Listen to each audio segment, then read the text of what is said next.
ముస్లిం మైనార్టీల హక్కుల సాధన కోసం కర్నూలు నగరంలో ఆదివారం ముస్లిం గర్జన కార్యక్రమాన్ని విజయవంతంగా నిర్వహించిన ముస్లిం మైనార్టీ రైట్స్ ఫోరం వ్యవస్థాపక అధ్యక్షులు డాక్టర్ షేక్ మహబూబ్ బాషాను సోమవారం ఆయన కార్యాలయంలో మన Telugu TV, one TV, Andhra, Akshara, solar India సిబ్బంది అభినందించారు.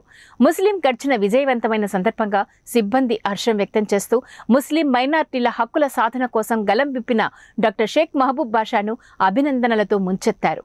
భవిష్యత్తులో ఇటువంటి కార్యక్రమాలను భారీ ఎత్తున నిర్వహించి విజయవంతం కావాలని సిబ్బంది కోరారు. ఈ సందర్భంగా డాక్టర్ షేక్ మహబూబ్ బాషా మాట్లాడుతూ దేశవ్యాప్తంగా ముస్లింల మైనార్టీల హక్కుల సాధన, ఆస్తుల పరిరక్షణ కోసం రాజకీయాలకు అతీతంగా పోరాటాలు ఉధృతం చేస్తామని వెల్లడించారు. ఎవరెన్ని అడ్డంకులు, ఆటంకాలు సృష్టించినా భయపడేదే లేదని, ముస్లింలను ఆర్థికంగా, విద్యాపరంగా బలోపేతం చేయడమే తమ లక్ష్యమని అన్నారు. ఎటువంటి రాజకీయ లబ్ధిని ఆశించడం లేదని, ముస్లిం మైనారిటీలకు రాజ్యాంగం కల్పించిన హక్కుల సాధన కోసం ఉద్యమిస్తున్నట్లు ఆయన ప్రకటించారు.